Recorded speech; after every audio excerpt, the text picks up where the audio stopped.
Welcome to the Civil War Guru Show. My name is Steve Munson, and I'm the Civil War Guru. And today I'm down here again at the historic Battles of the Western Theater Museum in Bardstown, Kentucky.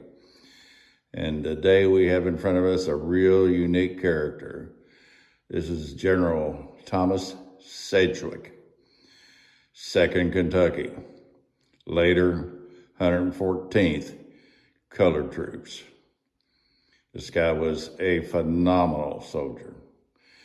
And let's get in there and look at some of his artifacts. I mean, this guy's over the top.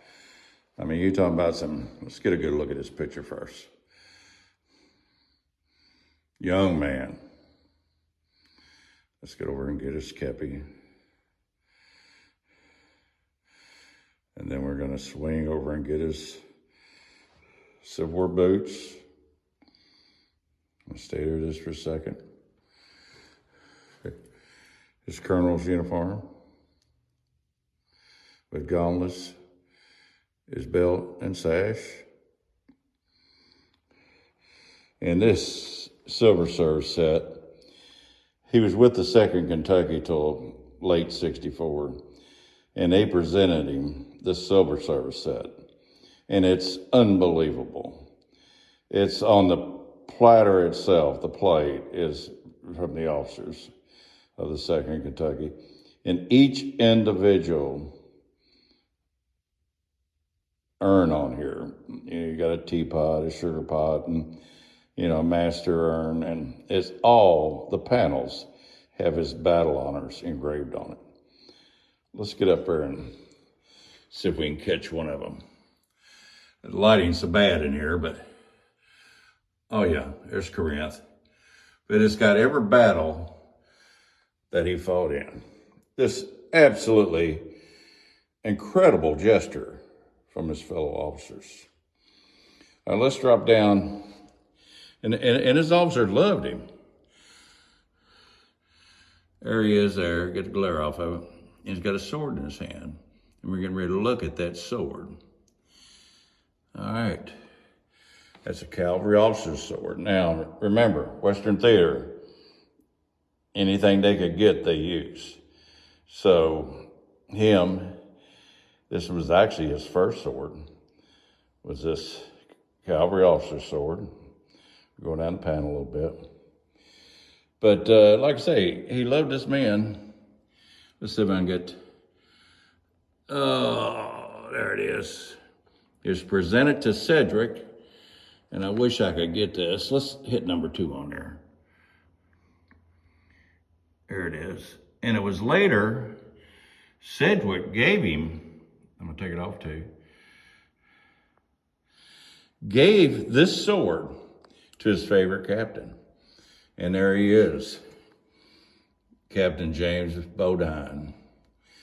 And unfortunately, Captain Bodine got killed at the Battle of Chickamauga. And the sword was given back to General Sedgwick. All right, let's just get down here at the bottom. We got his Kiwan watch, coin silver. Let's back off this. You don't see these single action stars with the original holster. But there it is.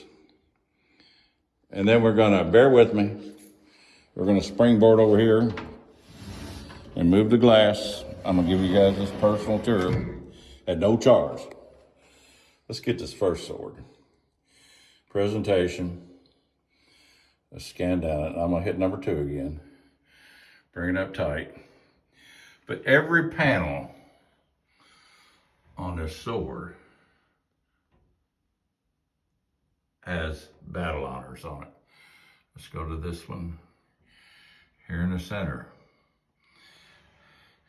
Battle's honored on the back of that. And there it is. It was presented to him when he was colonel. Now we got another sword. This is his 50-foot officer's sword. See if we can get that. Thomas Sedgwick, 2nd Kentucky. And that was presented to him from his brother.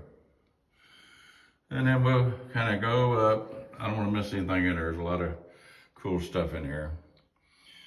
And there's his officer spurs. Real cool. But, you know, here's something really unique. You know, when I got this thing years ago, this was in this case. It was in a GAR hall. But all this stuff come together from the family. And this sash and this flag was put in this case. And the reason it was put in this case was this was the sash and this was the flag that was carried when they went to Richmond, Virginia after the surrender. All right, now the final thing about old General Sedgwick. Let's get off number 2 and go back to 1 so I can get a picture of him. We're gonna hold that up to him. All right, again, I said he was the commander of the 2nd Kentucky. Now there was 2 commanders. We have he was the 2nd commander. First commander was General Woodruff. We got his stuff also. But what was cool about this guy, they sent him down to the Rio Grande area in Texas after the war with his colored troops. And he got down there and said, hell, fire, this is the roughest place in the world. I mean, cactus and just everything just eats your legs up and your feet up, boots up.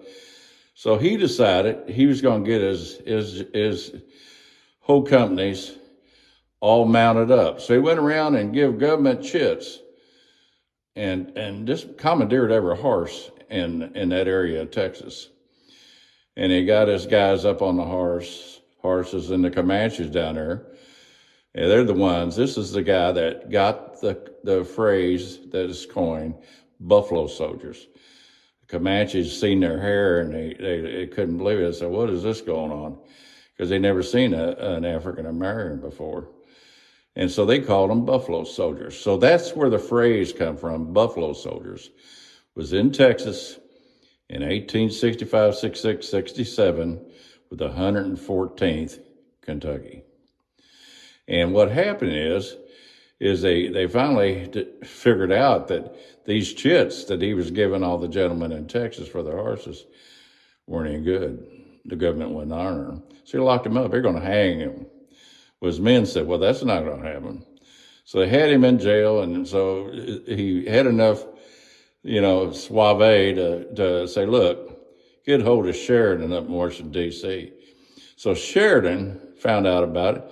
He personally rode a train to Texas with the money and took Sedgwick back to D.C. He paid all the chits and went back to D.C. and saved Colonel Sedgwick, who at that time he was breveted brigadier general, and he reverted back to colonel when he was in Texas.